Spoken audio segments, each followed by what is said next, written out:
사도신경으로 신앙 고백하심으로 새벽 기도회를 시작하도록 하겠습니다. 나는 전능하신 아버지 하나님 천지의 창조주를 믿습니다. 나는 그의 유일하신 아들 우리 주 예수 그리스도를 믿습니다.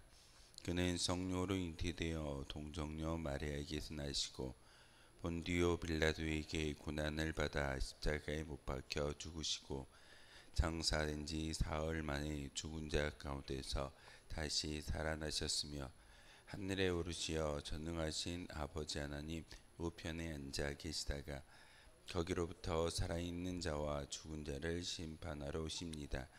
나는 성령을 믿으며 거룩한 성도의 교제와 죄를 용서받는 것과 몸의 부활과 영생을 믿습니다. 아멘.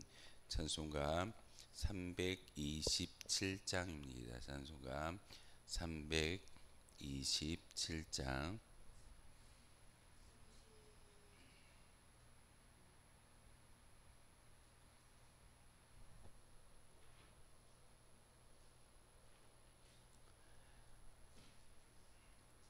찬송가 327장입니다.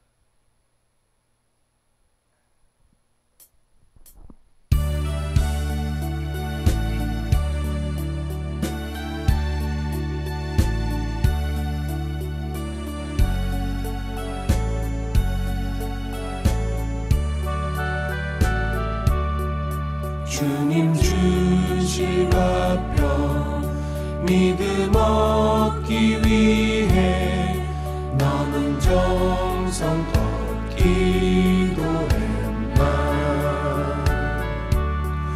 주의 제단 앞에 모두 바치기 전 복을 받을 줄 생각하라.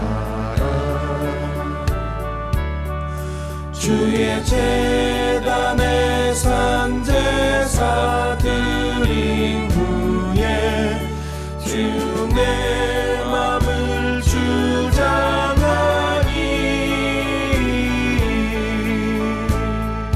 주의 뜻을 따라 그와 동행하며 영생 복락을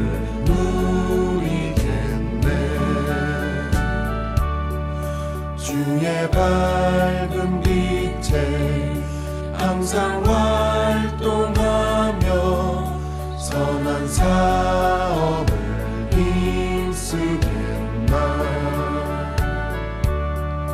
자유 얻으려면 주의 뜻을 따라 너의 모든 것 희생하라. 주의 제단에 산제사 드린 후에 주 내 맘을 주장하니 주의 뜻을 따라 그와 동행하며 영생 복락을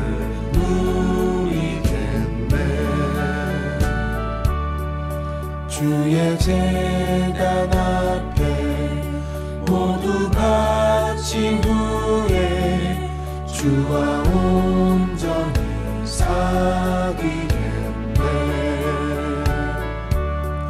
주님 주신 기쁨 또한 그의 사랑 어찌 말로 다 형용하랴.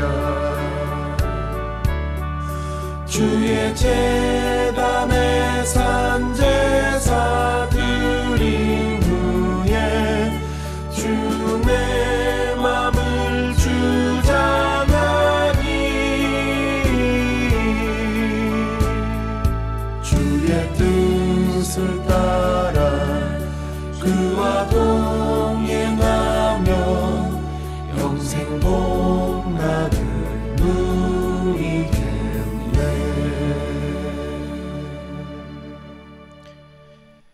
함께 보실 하나님 말씀은 시편 82편의 말씀 보겠습니다. 시편 82편의 말씀 보겠습니다. 1절에서 8절까지의 말씀입니다.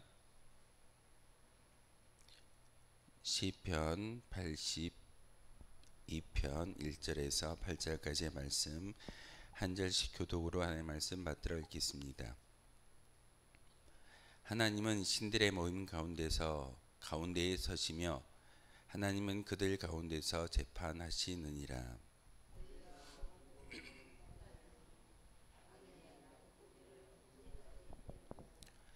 가난한 자와 고아를 위하여 판단하며 곤란한 자와 빈궁한 자에게 공의를 베풀지며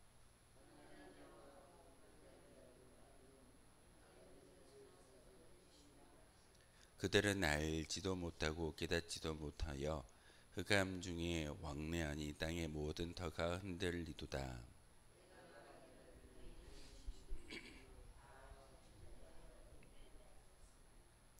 그러나 너희는 사람처럼 죽으며 고관에 하나같이 넘어지리로다.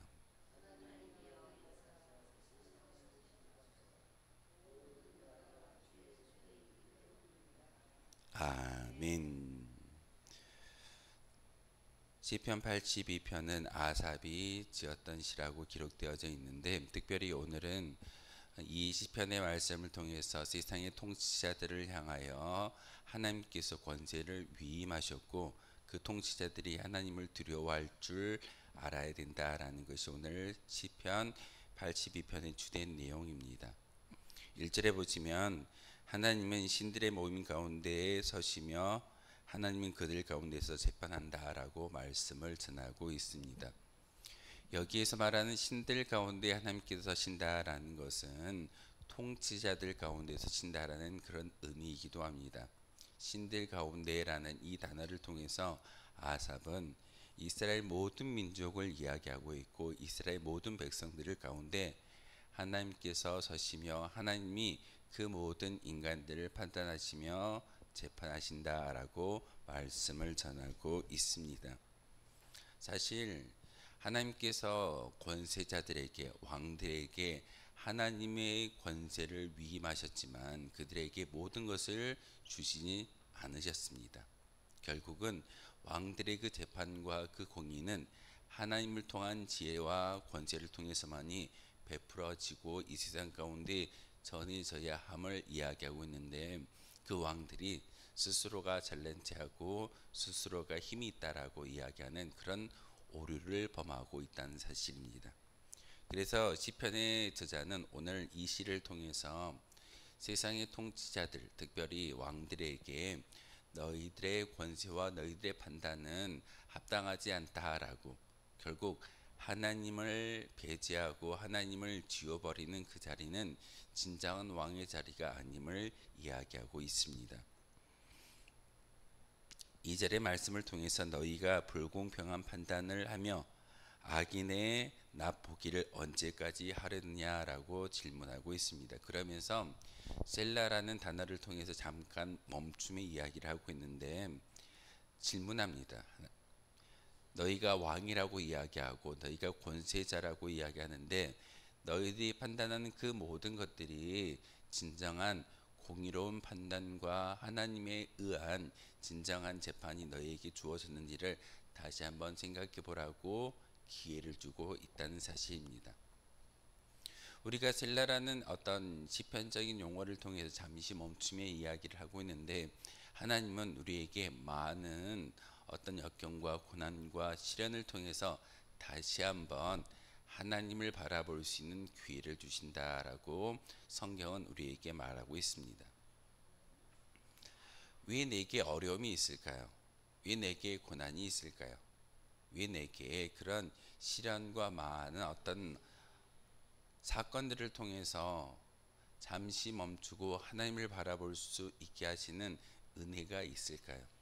우리는 고난과 어려움이 닥칠 때마다 종종 이렇게 기도합니다. 하나님, 제가 열심히 신앙생활하고 제가 열심히 하나님을 모시며 살아가는 거룩한 주의 백성인데 왜 내게 이런 어려움을 주십니까? 라고 우리는 그런 원망의 기도를 올려드릴 때가 있습니다. 하지만 하나님은 우리에게 다시 한번 멈추고 하늘을 바라보고 기도할 수 있는 기회를 주시는 분이 바로 하나님이신 것을 오늘 시편을 통해서도 분명하게 말씀을 전하고 있습니다. 그래서 2절의 말씀은 너희가 불공평한 판단을 하며 악인의 납보기를 언제까지 하려느냐.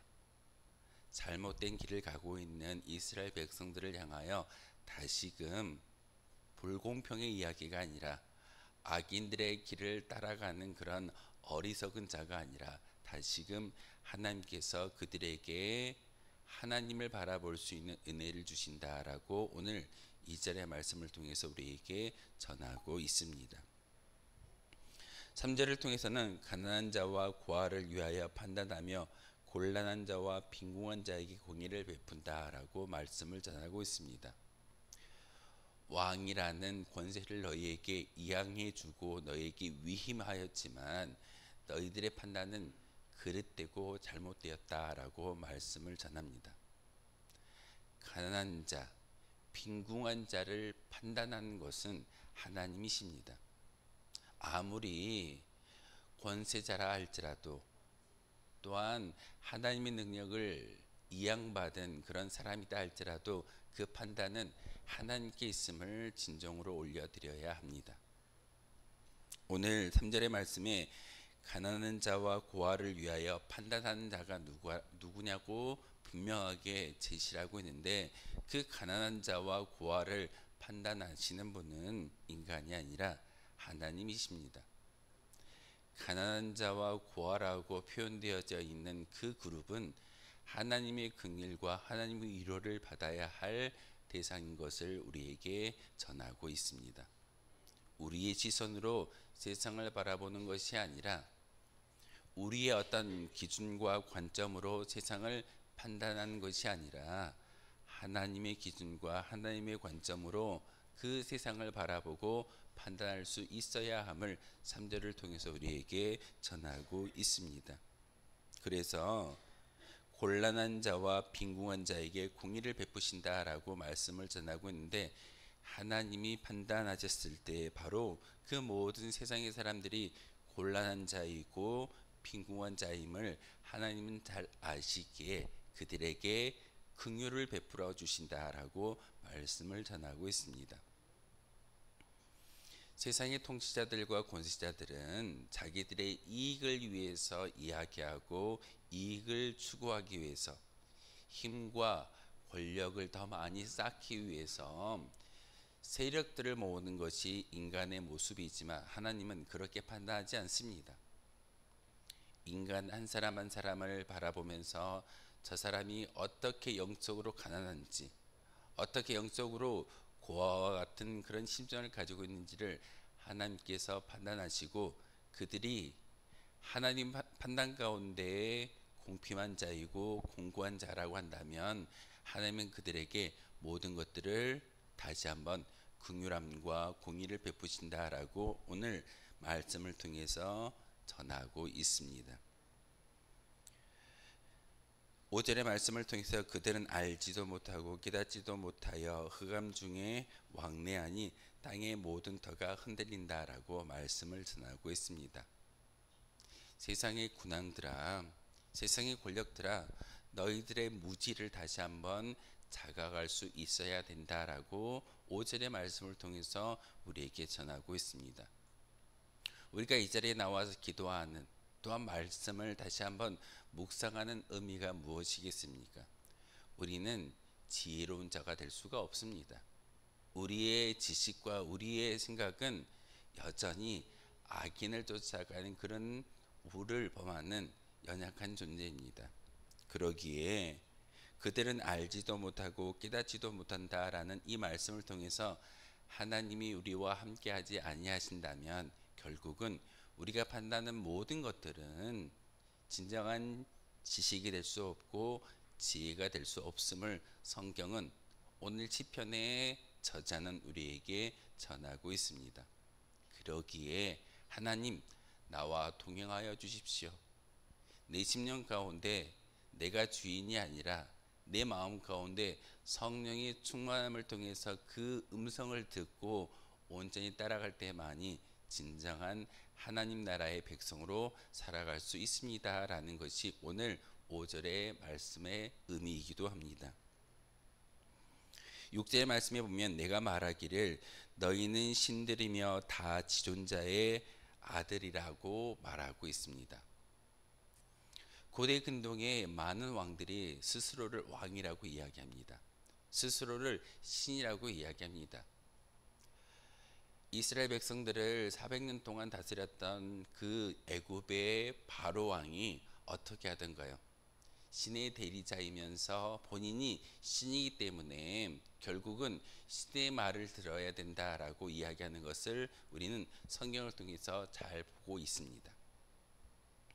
왕의 권세를 주시는 분은 하나님이신데 그들은 그 하나님의 권세에 이양받은 것을 망각하고 스스로를 신이다라고 이야기하고 또한 모든 것들에 다스릴 수 있는 권세가 내게 주어졌기 때문에 백성들은 내 말을 들어야 된다라고 전하고 있는 것이 고대 근동의 왕들의 모습입니다. 바로 왕을 보십시오. 분명히 모세를 통해서 10가지의 재앙을 그가 경험했음에도 불구하고 그 또한 신이라고 이야기하면서 하나님을 인정하지 않는 그런 안타까운 결과를 우리는 출애굽기를 통해서 잘 보고 있습니다. 스스로가 왕이 되어져 버린 인간의 연약한 모습은 결국은 하나님의 진노와 심판을 사람들 가운데 백성들 가운데 어려움을 경험하는 그런 안타까운 결과가 한 사람의 리더를 통해서 주어지는 것을 보게 됩니다. 그래서 6절의 말씀을 통해 내가 말하기를 너희는 신들이며 다 지존자의 아들이라고 이야기하지만 그렇지 않다. 너희들은 내가 창조한 나의 피조물이다 라고 하나님은 말씀을 통해서 성경을 통해서 우리에게 가르쳐주고 있습니다. 우리 스스로가 살아가는 것처럼 보이십니까? 내가 호흡하고 내가 음식을 먹고 내가 생활을 영위하는 것처럼 보이지만 결국은 하나님께서 우리에게 그런 생명을 허락해 주셨고 그 또한 하나님의 은혜인 것을 우리는 알고 기억해야 합니다. 이게 바로 지혜입니다. 내가 하는 것이 아니라 하나님이 우리와 함께 하시고 하나님이 주권자가 되어 주셨을 때 내가 지존자가 아니라 지존자의 아들이라고 자손이라고 이야기하는 교만의 이야기가 아니라 진정한 창조주를 바라볼 수 있는 그런 하나님의 합당한 피조물의 역할을 감당할 수 있게 됩니다. 옛날의 왕들은 고대 근동의 왕들은 자신들이 신이라고 이야기하면서 영생불사를 이야기합니다. 지금도 이집트에 어떤 피라미드가 세워지고 파라오가 미라화되어져 있는 것은 그들이 영원히 산다라고 믿고 있고 다시금 죽음이라는 그런 잠깐의 과정을 거치지만 그들은 영생한다라는 그런 믿음을 가지고 있기에 그의 시신을 미라화시키는 것을 보게 됩니다. 인간의 무지와 인간의 욕심에서 시작되어지는 모든 문명입니다. 하나님은 그것을 오늘 말씀을 통해서 분명하게 이야기합니다. 너희들은 죽는다.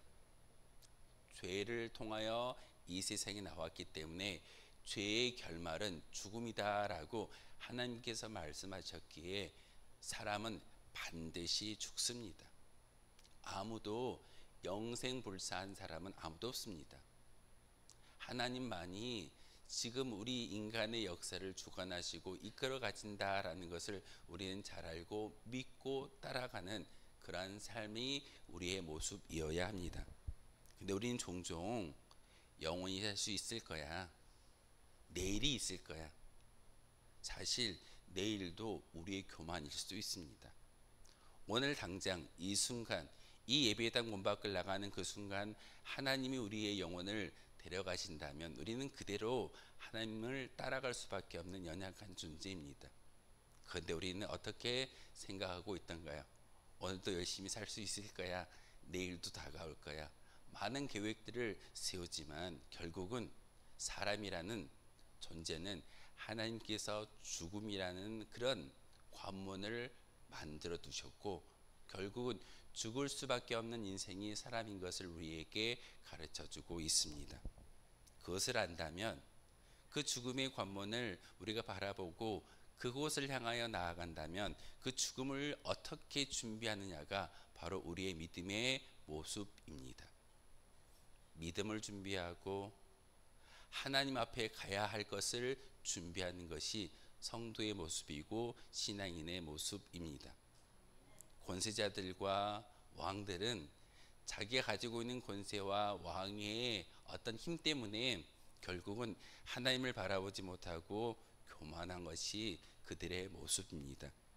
그래서 8절의 말씀을 통해서 하나님이여 일어나사 세상을 심판하소서 모든 나라가 주의 소유다라고 말씀을 전하고 있습니다. 우리의 인생의 소유자가 누구이시겠습니까? 바로 하나님이십니다. 그러기에 이 시간 기도할 때 하나님 일어나 주십시오. 하나님 나와 함께하여 주십시오. 이 세상의 소유자가 내가 살아가는 것이 아니라 하나님께서 창조하셨기에 하나님의 속한 인생으로 피조물로서 살아가겠습니다 라는 것이 8절의 고백입니다. 오늘도 기도하실 때 이렇게 기도할 수만 있다면 우리에게 주어지는 생명도 우리에게 주어지는 시간도 하나님을 위하여 쓸 수 있는 거룩한 주의 백성들이 될 줄 믿습니다. 오늘 8절의 말씀을 마음속에 새기시면서 나의 창조자가 하나님이신 것을 다시 한번 인정하며 기도할 수 있는 저와 여러분 되어 주시기를 주님 이름으로 소망하겠습니다. 기도하겠습니다. 거룩하신 주님 참으로 감사를 드립니다. 오늘도 이렇게 주님의 성전에서 귀한 말씀을 통해서 하나님이 우리를 창조하셨고 우리를 소유하셨으며 우리의 인생마저도 하나님께서 인도하신다라고 말씀을 전하고 있습니다. 하나님 여전히 우리가 교만하여 하나님을 인정하지 못하고 나의 인생이 나의 삶이 내 것처럼 추구하며 사는 그런 어리석음을 보일 때가 참 많이 있습니다. 하나님 이마저도 우리 인생마저도 우리의 성경마저도 하나님의 소유임을 다시 한번 기억하게 도와주시고 왕들이 범했던 그런 잘못처럼 우리도 그런 교만이 아니라 진정으로 하나님이 나의 창조자이심을 다시 한번 깨달아 알며 기도할 수 있는 저희들 되게 도와주옵소서.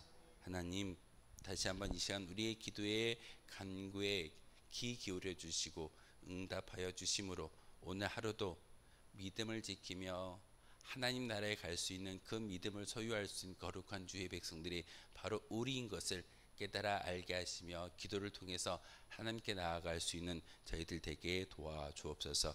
예수 그리스도의 이름으로 기도하옵나이다. 아멘. 하늘에 계신 우리 아버지, 아버지의 이름을 거룩하게 하시며 아버지의 나라가 오게 하시며 아버지의 뜻이 하늘에서와 같이 땅에서 이루어지게 하소서. 오늘 우리에게 일용할 양식을 주시고 우리가 우리에게 잘못한 사람을 용서하여 준 것 같이 우리 죄를 용서하여 주시고 우리를 시험에 빠지지 않게 하시고 악에서 구하소서. 나라와 권능과 영광이 영원히 아버지의 것입니다. 아멘. 오늘 말씀을 생각하며 기도하도록 하겠습니다.